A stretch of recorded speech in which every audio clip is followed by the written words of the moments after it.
Puro mga gulong yung ginagawa natin ngayong araw na to mga ka-GM. Marami kasing customer na nagpapapalit ng mga gulong. Yan.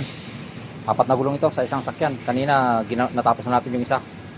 Tapos mayroon pang waiting customer na nagpapapalit din ng gulong. Yan. So after nating mapalitan, ibabalance natin dito sa balancing machine. So yan po. So ayan, dito tayo sa bodega. Kumukuha tayo ng gulong mga ka-GM.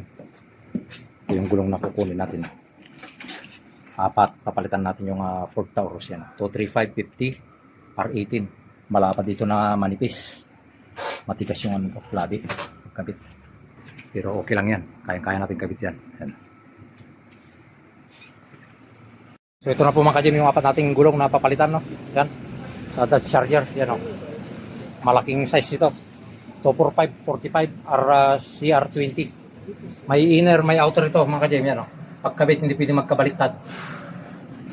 Yan dito. Sa pagkabit natin sa rim. Dito gagamitin natin itong current changer natin. Tapos ibabalance natin after na mapalitan natin. No? Yan. Ito, bali magpapalit na naman tayo ng dalawang gulong mga ka-GM dun sa jack na Imsum. Yan. So bali pagka magpipress tayo rito sa machine, iwasan natin na may press dito kasi matatamaan yung kanyang tire valve sensor. No? Dito lang kabilang gilid. Tapos dito. Meron lang. Paikot lang yan. Ito yung bago pala natin na dalawa. Yan siya. Ito yung isa. Hindi kasi natin mabidyohan kasi mag-isa lang tayong gumagawa. So ganun lang pag-press mga ka-GM. Tapos gagamit lang tayo ng sabon. Ito sabon na tubig na may sabon para madulas siya.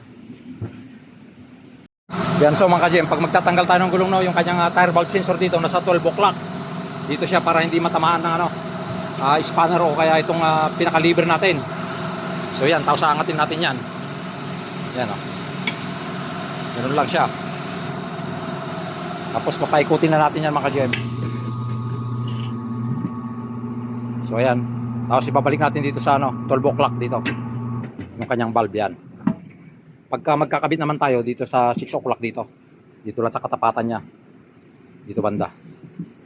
So ayan po. Ganun lang po mga ka-GM.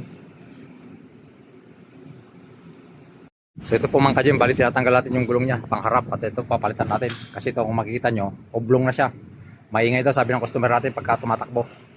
Tapos nag steering vibration siya, yan oblong Kitang-kita yung oblong niya. So yan, tanggalin muna natin, papalitan natin ng dalawa. So ito po mga ka-GM, apat na gulong naman yung papalitan natin. Yun sa Hyundai na sakyan.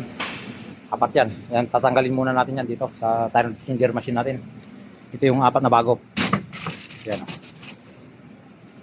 So yan, tapos after natin mapalitan, babalance natin doon.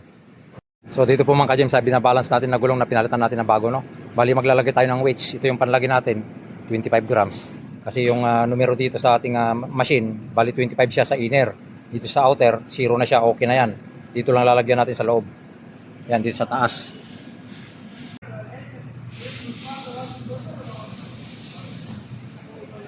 So ayan. Bali 5 grams pa sa kabila, 5 grams din sa inner, saka sa outer.